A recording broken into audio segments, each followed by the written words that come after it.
Hello, this will be the tutorial for lesson number 12 called Functions in Minecraft. You can see that it is a very large lesson and there are several videos in here. We are going to do puzzles 1 through 9 for this video.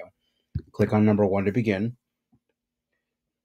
And for the most part, if you are familiar with Minecraft, you will not need to watch these videos, but I do encourage you to do so because they are Minecraft related and they're very short. But when you are ready, go ahead and click continue and the system will take you to the next puzzle. In puzzle number 2, the very first thing you're going to be asked to do is to choose a character. You can choose either Steve or Alex. It doesn't really matter which one, but when you're ready, just go ahead and click select, and that is the character that you will use the entire time. I'm going to go ahead and mute the tab, therefore you won't be able to hear it. Obviously, when you're doing the puzzles, you will be able to hear it. Let me go ahead and explain what's going on here. The directions are, the door is locked, but the agent is here to help. So here, our character that I chose is right here inside of a room, and there's no roof, but we're assuming that there is a roof. We can just see through it. But he is behind a locked door, and he cannot open it from the inside.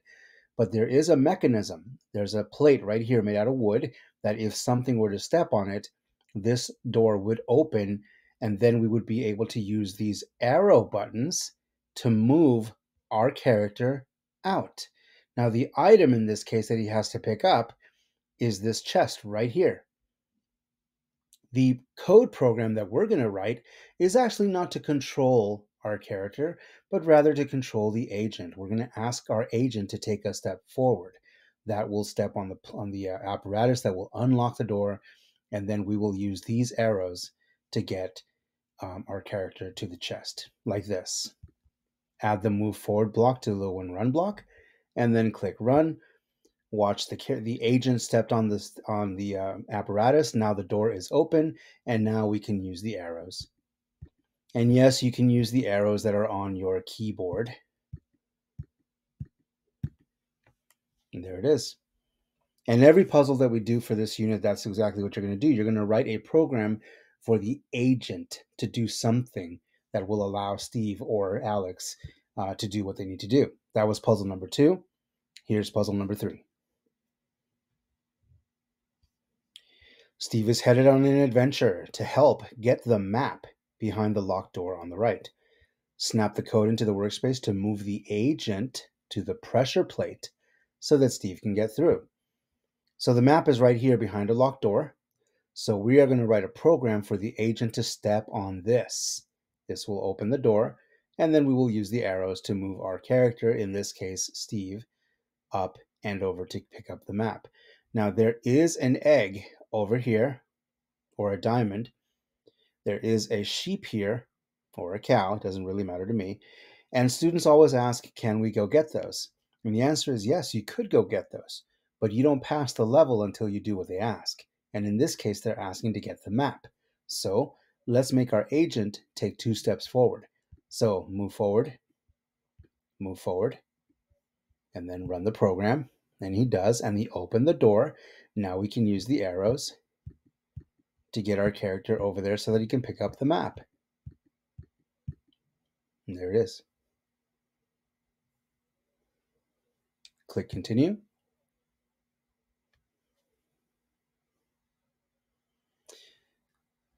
Please watch this video when you get a moment. It concerns using repeat loops in the Minecraft unit. When you're ready, click continue and move on to puzzle number 5.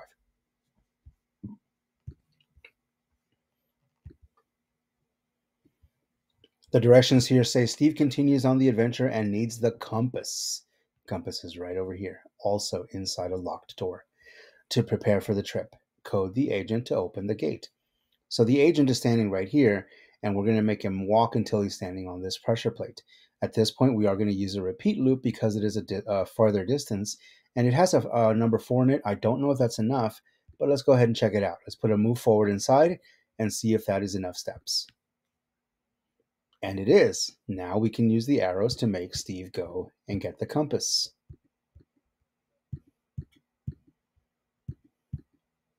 There it is.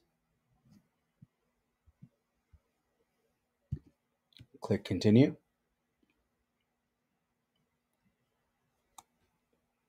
Here's puzzle 6.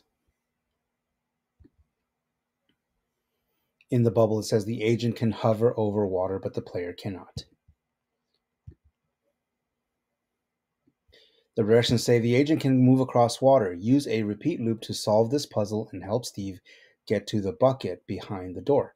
So the bucket is right here, again, behind a locked door.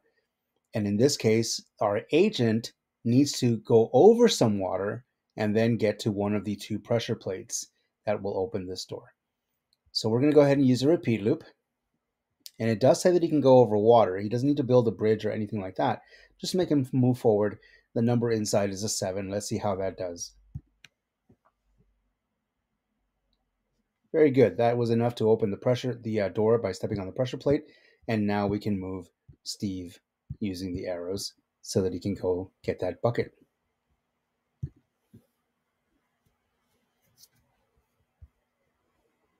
Click continue. Here's puzzle number 7.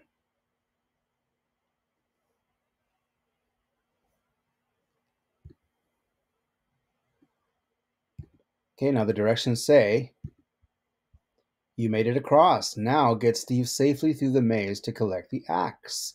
There's an axe all the way over here. This time, instead of the axe being locked in a room, once again, our character is stuck in a room behind a locked door. So we are going to get our agent to go and step on this pressure plate. This is the one that's closest to him. So I'm going to ask him to take 2 steps forward. I'm going to ask him to turn to the right and take 2 steps again. And hopefully, if I'm doing this correctly, he will be standing on that pressure plate, which will open the door. And it was enough. So now let's use the arrows to move our character out.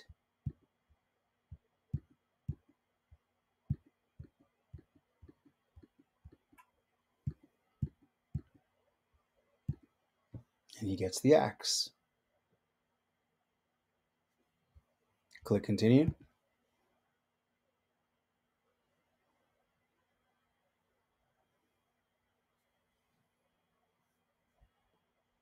The directions here say, oh no, the bridge is out. Code the agent to rebuild the bridge using the place block so that Steve can get to the shovel. So the shovel is all the way up here. It is not behind a locked door. In this case, however, you need to code the agent so that he will actually build a bridge that Alex will be able to cross over. So we're going to use a repeat loop because he does have to take a number of steps. I'll call that 3 steps. I'm going to change that to 3 for now. And I'm going to have him move forward. But then I'm also going to ask him to place.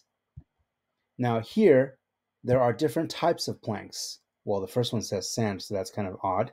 Acacia planks, birch planks, oak planks, spruce planks. Those are different types of tree woods. So you can choose whichever one you want. I'm going to go ahead and leave it as oak planks, and I'm going to put that in here. So he will take a step, lay down a plank, take a step, lay down a plank, and then a third time, take a step, lay down a plank. And hopefully that will be enough to build a bridge that Alex can walk across. Let's see how we do.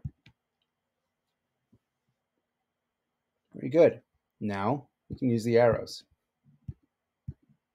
And you can get the shovel.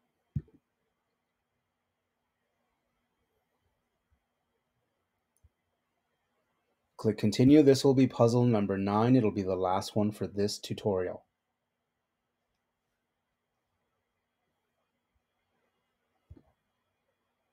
The directions say another river, but this one is much wider. Fix this code to help the agent build a bridge so that Steve can get to the pickaxe. So the pickaxe is at the very top here, and there's already a program that says that it needs to be fixed. Let's see what it does without any fixing. 1, 2, 3. So the only difference here is that the program does not build a long enough bridge. So let's change the number 3. It shouldn't be 3, it should be a larger number. In this case, it should be a 5. Let's do it again.